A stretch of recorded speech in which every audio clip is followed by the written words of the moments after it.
اهلا الزوينات، كي دايرين؟ كنتمنى انكم كاملين تكونوا بخير ويلقاكم الفيديو في احسن الاحوال. اليوم غنمشيو لعالم الطبخ وغنديروا مع بعضياتنا واحد المزيج ما بين الكيكه والبسبوسه، وفي نفس الوقت ممكن ديروها حتى على شكل طارطه بالطبقه الثانيه.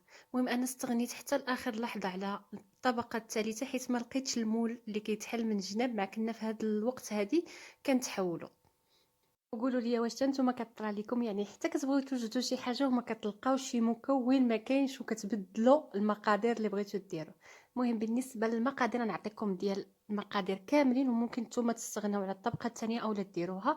هنا غنحتاجوا الكاس ديال العنبه ديال العصير ديال الليمون اولا ديال الحامض اللي غنحتاجوه في الطبقه الثانيه. عندنا كاس ديال السكر وكاس ديال الزيت غنعبر بالكاس ديال العنبه، جوج بيضات والفاني، وعندنا هنا جوج تفاحات للتزيين، جوج كيسان ديال السميده رقيقه ديال الحرشه يعني ديال البسبوسه. نحتاجو واحد الفلون ديال الكراميل تا هو غنحتاجوه في الطبقه الثانيه. عندنا كاس ديال دانون فاني اولا ديال الموز، وجوج تفاحات اخرين غيكونوا محكوكين غنحتاجوهم في الخليط. بالنسبه للطريقه غنحتاجو جوج بيضات هما الاولين اللي غنطربوهم مزيان مع واحد القبيصه ديال الملحه.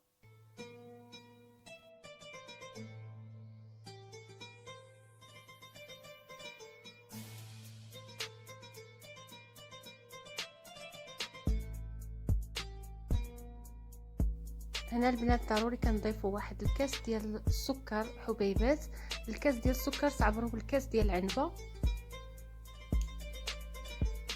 وتخلطوا ضروري مزيان حتى كيبدا يمشي لكم الخليط من اللون الصفر الابيض. وعاد كتضيفوا داك الكاس ديال الزيت تدريجيا، ضروري ما تضيفوه تدريجيا، ما تضيفوش الزيت كامل حيت كيبقى لكم الزيت طالع في الكيكه اولا شي حاجه كتولي تجيكم مدسمه.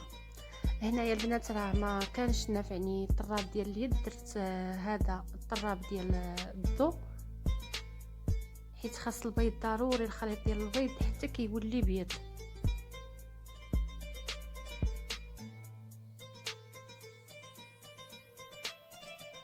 كنضيفوا دانون ديال الفاني اولا ديال الموز اللي متوفر عندكم.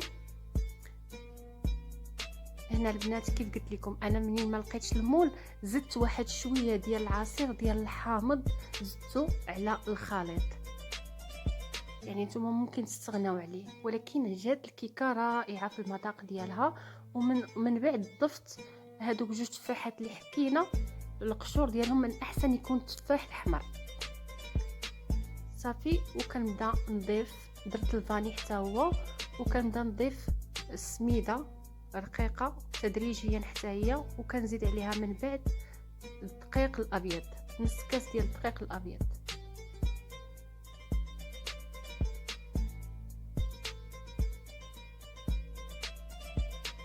هنا كنضيفوا الخميره الكيماويه. عندي هاد الساشي هذا فيه 15 غرام، يعني ممكن ديروا نتوما زوج شاصيات ديال 7 غرام.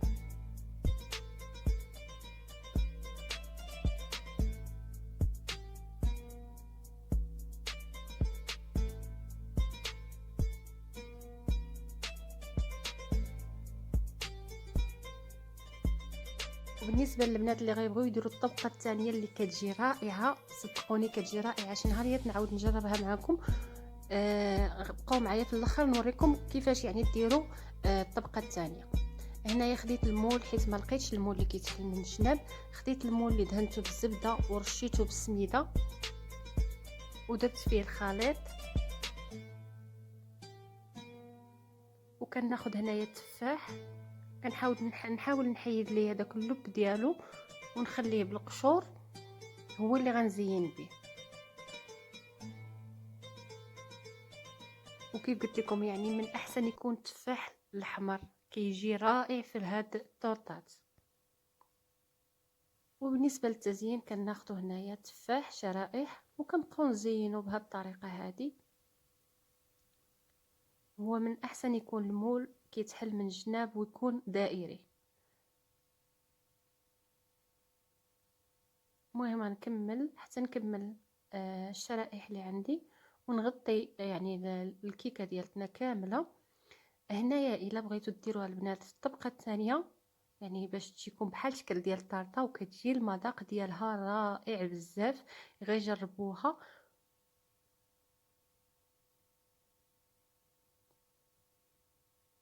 صافي كنسالي وكندخلها الفران.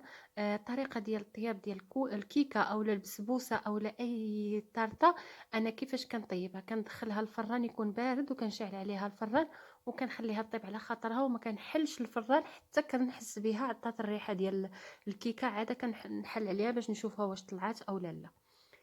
البنات ردوا معايا البال، منين كنطيبوها وكنخرجوها من الفران كنوجدوا الطبقه الثانيه اللي كتكون على شكل ديسير، وكنديروا فيها في واحد الكاسرونه كنديروا واحد الكاس ديال الليمون معصور، وكنديروا معاه الفلون ديال الكراميل، شويه ديال الفاني والسكر على حساب الذوق، وكنديروا حتى كيطلع لينا ديك الغليه. وعاده كنكبوه فوق من الطبقه ديال الكيكه ديالتنا، يعني الطبقه الاولى، وكندخلوها الفران. اسمحوا لي كندخلوها للثلاجه حتى كتبرد على خاطرها وتشد راسها. عاد كنحلوا المول ديالنا اللي كيتحل كيف قلت لكم من الجناب. كنأكد على هاد النقطه هذه، علاش انا ما درتش الطبقه الثانيه، حيت ما عنديش المول اللي كيتحل من الجناب. صافي وكنقدموها كتجي رائعه في المذاق ديالها، وحتى في الشكل ديالها كتجي على شكل طارطه. وكيف قلت لكم يعني مزيج ما بين الكيك والبسبوسه والطارطه. وهذا هو الشكل النهائي ديالها. انايا مني خرجتها من الفران زينتها بهذه الطريقه هذه بالكراميل وباللوز كونكاسي، ونتمنى تكون نالت الاعجاب ديالكم. شكرا على التتبع ديالكم الفيديو، وما تنسوش لي لايك واشتراك في القناه بالنسبه للناس اللي ما مشتركينش. استودعكم الله الذي لا تضيع ودائعه. السلام عليكم.